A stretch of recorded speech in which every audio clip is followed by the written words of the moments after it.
those flames.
On a cold start. I mean, they pop open like that, and they got a real low profile even when they're open. So this is a carbon hood. It took a couple hours to get these lined up. You do need to lift those before you pop your hood.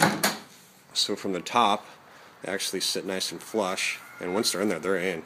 Those are self-locking nuts that go on these little bolts. But I mean, these things are just like, they hardly take up any room at all.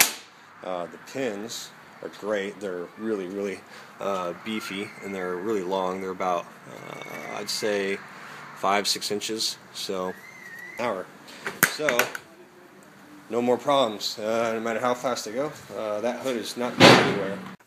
It won't matter because you don't have to go to Subaru. You can take it to any ASE certified mechanic, and you can just tell them, hey, look, I want the aftermarket part replaced with its own replacement, not a Subaru part, and it'll even be cheaper than the Subaru parts, which the manufacturer of the warranty will not bat an eye at, so long as the mechanic understands where to get this stuff. Upon the sale, you will receive all documentation for everything I have had done, all the proof of purchases, so you know where the parts came from. I am still running the stock STI Brembo brakes, but I have upgraded to Stop Tech racing brake pads. This car will stop very, very quickly. The wheels and tires took a few times to get just right. The old tires were very wide. They were 265s, and I had to have the fenders rolled, which I don't know if you can see. Or you can see the little fuzzy hairs on the sidewalls still, so you know they're new tires. I had the fenders all rolled. All four corners are rolled fenders. They got another 1/2 inch of width, but with the new 255s, there's no clearance issues anyways, but it does just give it a little bit of a wider stance, which, you know, on an STI, it's already pretty aggressive looking anyways. So now let's pop the hood, and I'll show you what's under here, because that's where a lot of the tuners and people that want to make their STIs go faster dump all their money. These are Aero Catch Flush racing pins, okay? These were installed on the carbon fiber, again, C-bond carbon fiber hood. The hood, the trunk, and the spoiler were recently painted, so the color was matched perfectly. As you can see, it all looks stock, and I wanted it to appear this way, so when you look at the STI, it just looks like there's these two black dots. Well, the paint is great. There's no issues with it at all. It was color matched perfectly, and that was all. Everything that was done on this car was done within the last 6 months, and there's less than 5,000 miles on the new setup. So let me go ahead and pop the hood here. So these AeroCatch hood pins, you open them up this way, then you open the hood. Notice it's very light. It just opens all up all right on its own by the struts. Okay, one thing you'll notice since I mentioned the strut is that there is this upper strut tower brace bracket still in there. Those are going to come out.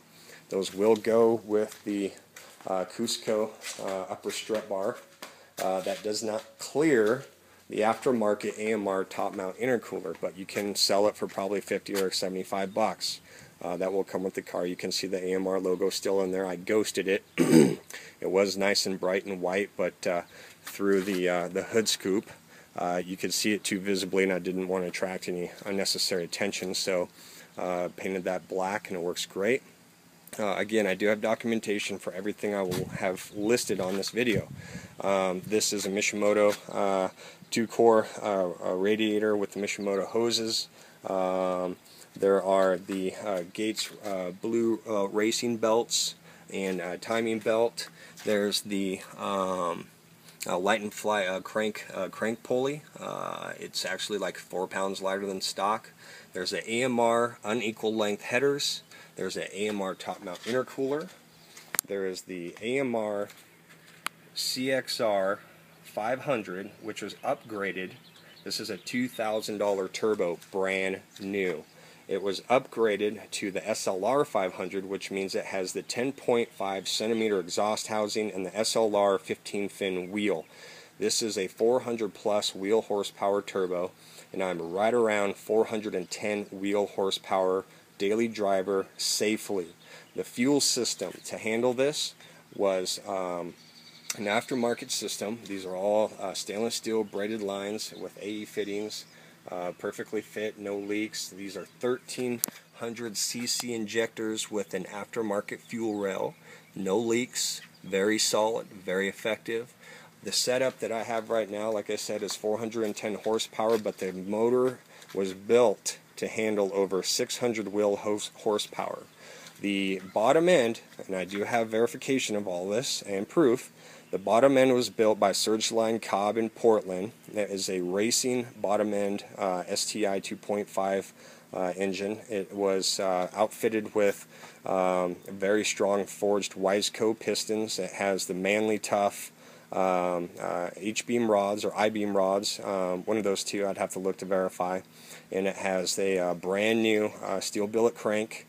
Everything was blueprinted and balanced. I believe I have all the paperwork down in Oregon for that. I can get shipped up, no problem. The AC works, power steering works. There is a larger turbo inlet. There's a cold air intake.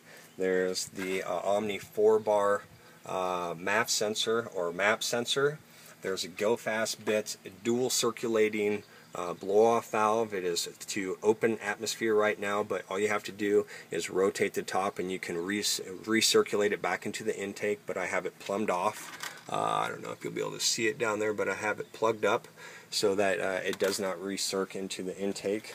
The turbo is phenomenal. It literally kicks in from 3,000 RPMs all the way up to 7,500 RPMs. Now on the RPMs, the heads were built here locally. These were brand new heads that were built with Farah large 1.1 millimeter larger valves on both exhaust and intake. It has Brian Crower 280 cams. It has dual valve springs, titanium retainers. Everything was port and polished professionally by a guy who is highly sought after across the United States. All the documentation for that is on me. The heads will handle over 9,000 RPMs. I have the rev limiter set right now for 7,500. The short block was also outfitted with the Cosworth oil baffle plate. It was outfitted with a Moroso larger oil pickup. It was outfitted with a Cosworth larger blueprinted oil pump. So this thing has no issues at 7,500 RPMs. Like I said, I wanted it to be a daily driver and just be safe. If you want to push it to higher RPMs, you might want to go with a dry sump, but you could probably handle 8,000 RPMs as is. So you literally just change the oil and you're good. This does also include the Grim Speed boost control solenoid. There are what else in the drive shaft, PST carbon drive shaft. All these